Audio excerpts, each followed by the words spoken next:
Halo para pecinta manhwa, tanpa banyak bacot lagi Mimin akan mentokin alur cerita berjudul Bones.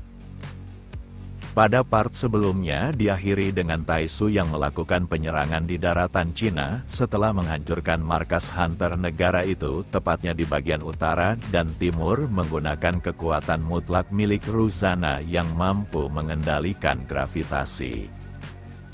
Akan tetapi sekarang dia menghadapi lawan yang tangguh di mana hunter nomor 2 di negara Cina telah menunjukkan jati dirinya bahkan berhasil menempatkan Taisu di tanah seakan dia tidak berdaya. Gadis ini bernama Ling Zuwei sekaligus adik dari Lun Huang yang merupakan hunter nomor 1 Cina yang sedang bertarung sengit dengan Jihon. Daratan Cina merupakan negara yang memiliki hunter terbanyak, dan mereka semua sudah dikalahkan oleh Lun Huang dan Ling Zuwei menjadikan mereka mayat hidup yang dapat dikendalikan. Sekarang Taisu telah terkepung di mana dia harus menghadapi 100 juta hunter yang telah menjadi mayat hidup. Seketika sebuah ledakan hebat terjadi di mana Taisu takkan membiarkan dirinya menjadi sasaran begitu saja. Akan tetapi Taisu terpaksa harus mundur karena musuh yang sangat banyak akan membahayakan kekasihnya dan dia harus memikirkan cara untuk memenangkan pertarungan yang tak masuk akal ini.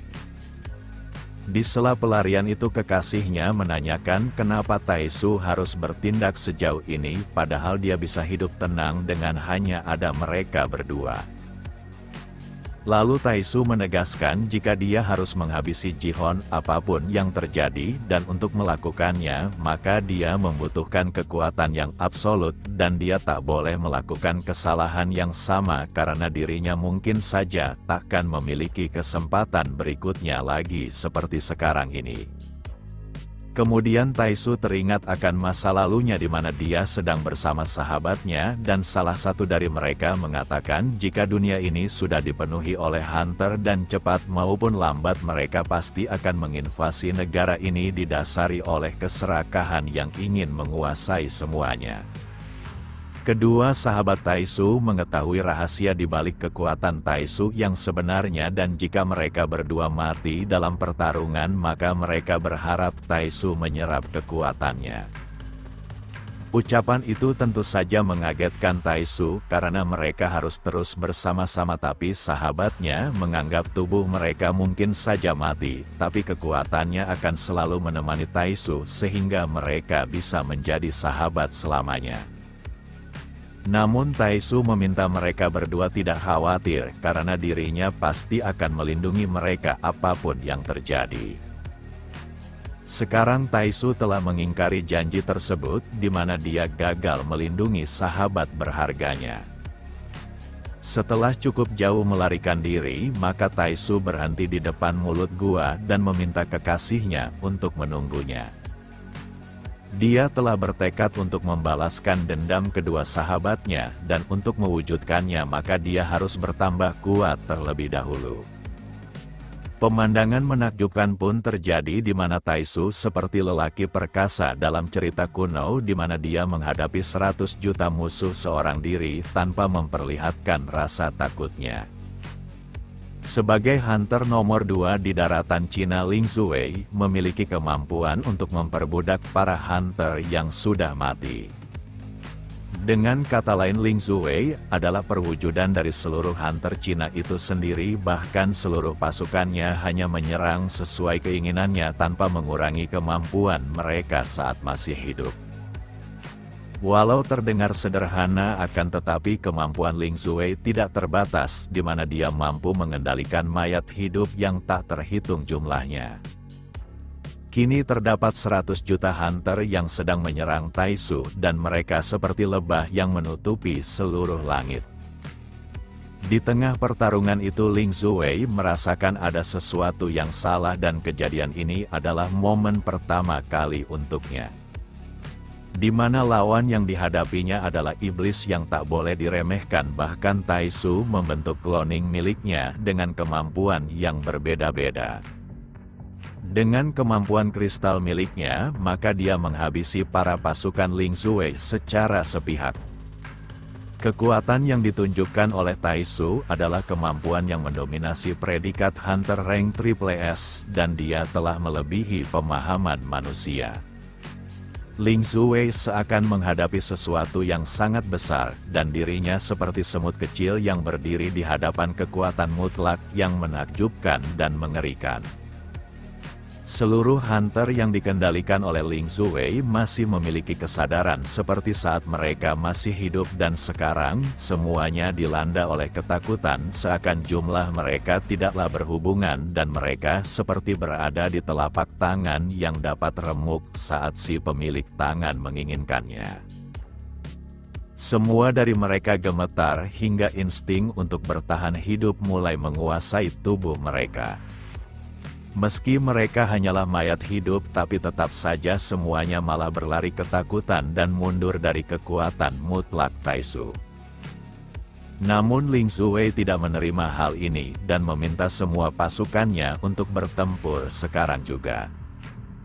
Dirinya berada di belakang mereka dan dengan menggunakan kekuatannya, maka semua mayat hidup itu memiliki peningkatan kekuatan yang fantastis. Dengan ini maka Ling Zuwei telah berhasil menggapai ketakutan yang tak berdasar pada pasukan mayat hidupnya. Ling Zuwei paham jika pasukannya mungkin saja akan mati kembali, tapi dengan kekuatannya maka dia akan menghidupkan mereka terus-menerus tanpa henti sehingga tak ada yang perlu dikhawatirkan. Dia pun memerintahkan semua pasukannya untuk menyerang dan membuat bocah tengik di hadapannya bertekuk lutut apapun yang terjadi. Akan tetapi Taisu sangatlah kuat di mana dia memotong semua pasukan yang datang menyerangnya. Walau dampak penggunaan skill anehnya membuatnya merasakan rasa sakit di kepalanya, tapi dia tetap berjuang sehingga semua musuhnya dapat disapu walau jumlahnya sangatlah banyak. Di sela itu Ling Zuwei kembali membangkitkan seluruh pasukan dan dia mengungkapkan jika dirinya adalah perwujudan dari seluruh kekuatan Cina dan takkan kalah oleh siapapun. Namun tanpa dia dapat sadari kepalanya tiba-tiba saja terpisah dari tubuhnya. Di tengah kemalangan ini Ling Zuwei mengingat kembali masa lalunya yang menyedihkan. Di mana saat itu sektenya telah diserang dengan seluruh keluarganya yang telah dikalahkan. Sosok yang melakukannya adalah sang hunter peringkat Triple S dari Sekte Gunung Hua. Dengan kemenangannya, maka seluruh daratan Cina telah menjadi miliknya dan Ibu Ling Zuwei benar-benar tak berdaya, tapi tatapannya tidak menunjukkan rasa takut sedikitpun, bahkan tak sudi memohon ampun untuk hidupnya sendiri. Dia bahkan mengutuk orang di depannya sambil menangis, di mana dendamnya pasti akan terbalaskan. Namun sosok itu muak mendengar ucapan yang tak berguna itu, dan menghabisinya dengan cara menyedihkan. Siapa sangka Ling Zuwei dan saudaranya telah bersembunyi di balik dinding, dan dia terus menutup mulutnya agar tidak bersuara. Lun Huang yang di belakangnya meminta adiknya untuk segera meninggalkan tempat ini sebelum ketahuan. Di tengah kesedihannya, tiba-tiba saja Lun Huang mengatakan sesuatu yang mengejutkan dan tak manusiawi. Di mana dia ingin adiknya berhenti menangis karena orang tuanya mati disebabkan mereka lemah. Ling Zuwei yang mendengar itu kebingungan dan menanyakan apakah kakaknya tidak sedih melihat ibu mereka mati seperti itu. Lun Huang pun menjawab jika dia tak punya waktu untuk bersedih karena perasaan tersebut hanya dimiliki oleh orang lemah dan dirinya hanya perlu membalas dendam atas kematian yang menimpa orang tuanya.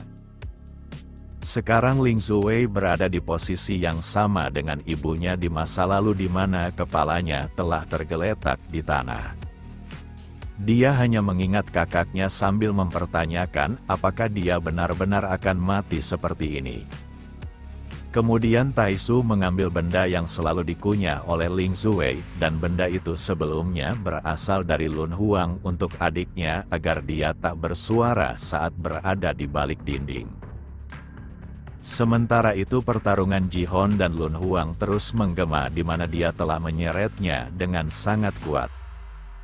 Dengan kekuatan fisiknya yang kuat, maka Ji-Hon menghancurkan apapun yang menghalangi hantamannya ini. Lalu hal mengejutkan terjadi di mana sebuah gerbang merah tiba-tiba saja muncul di belakang Lun Huang. Dia tak mengerti bagaimana bisa ada gerbang di sini, dan apakah Ji-Hon lah yang menciptakan gerbang tersebut sesuka hatinya. Sejauh ini tidak ada manusia yang bisa keluar dari neraka gerbang merah selain Ji-Hon sendiri, dan sekarang Lun Huang telah terjatuh ke dalamnya. Kini hanya tinggal tangannya yang belum dilahap oleh gerbang merah yang sangat mematikan tersebut. Namun siapa sangka Lun Huang masih sempat meraih kaki Ji-Hon untuk menjaga tubuhnya agar tidak tenggelam sepenuhnya. Di sana Lun Huang mulai melihat kedalaman dari lubang gerbang merah yang sangat berbahaya. Walau hanya berada di mulut gerbang, tapi energi dari lubang itu telah mempengaruhinya, dan jika dibiarkan, maka dia akan dalam bahaya. Maka dari itu Lun Huang menggunakan kemampuannya yang sebenarnya di mana dia adalah seorang hunter dengan bakat racun. Sekarang racunnya telah menyerang Ji-Hon hingga membuat tubuhnya gemetar dan lemah. Dia tak menyangka jika Ji-Hon adalah manusia yang berhasil selamat dari gerbang merah dan energi yang dipancarkannya benar-benar seperti yang ada di dalam gerbang. Kini Lun Huang paham kenapa Ji-Hon sangat kuat dan hal ini makin membuatnya bersemangat. Dalam waktu singkat Lun Huang kembali menyerang dan dia mencengkram tubuh Ji-Hon dengan mencoba membawanya keluar dari ruang bawah tanah ini. Dia mengakui jika Ji-Hon adalah orang terkuat yang pernah dilawannya dan untuk itu dirinya akan memberinya hadiah. Di mana dia akan menjadi orang pertama yang merasakan skill aslinya yaitu seni racun.